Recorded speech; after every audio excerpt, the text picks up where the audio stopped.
Do you know why some rosés are very light and some rosés are very dark? Well, it's very easy to understand, and there are a couple of great tips that when you understand why they are the way they are, you'll get a good idea of what to expect in the flavour profile, and that will help guide you in which rosé is the best rosé for you.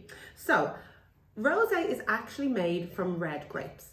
If you go to the shop and you buy a bunch of red grapes and you cut the grape open, inside you'll see that there's actually no colour in the pulp. It's translucent. So the colour actually comes from that translucent coloured pulp spending time with the red skins.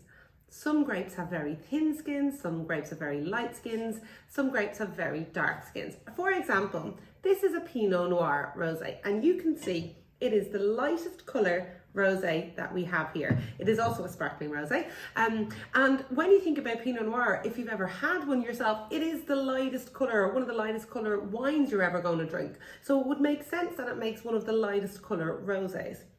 And then you'll see this particular wine, and the grape here is Prosecco. It is from Sicily.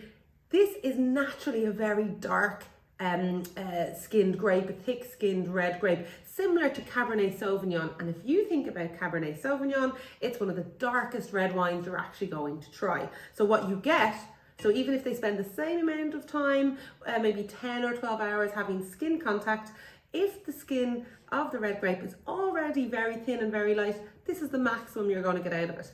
If the skin of your grape is already very dark and very thick, you'll get a lot of colour out of it. What that generally means, so wines taste like the colour they are. So if this one, for example, is the colour of, say, grapefruits or pink lady apples, stuff like that, it's going to taste like that. Whereas if this one is the colour of cherries and plums, it's going to be a rosé with a much more red fruit flavour profile.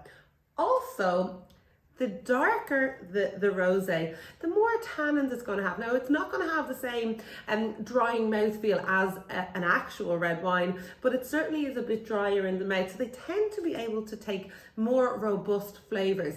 This one, for example, mightn't be great with the steak. It will be delicious if you're going to have a salad out in the back garden. If you're going to do barbecue ribs, for example, this will be beautiful with it because it's rich and robust enough and dry enough to be able to handle all those extra flavours. So, the best tip for buying rosé is the colour will indicate not only the flavour profile, but also which food it's going to pair well with.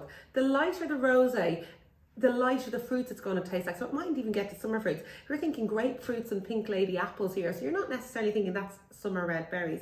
If you look at this beautiful Aix Rose, kind of the colour of raspberries, or Belle, the colour of strawberries and raspberries, they're going to taste like that.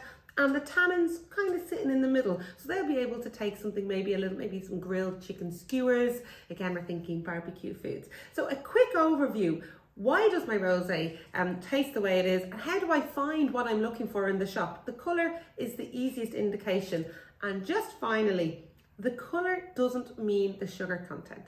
Years ago, we were all drinking the Matthews rosé, and it was probably the colour of this or very similar, and it had loads of sugar in it. So people often think, okay, the darker the rosé, the more the sugar.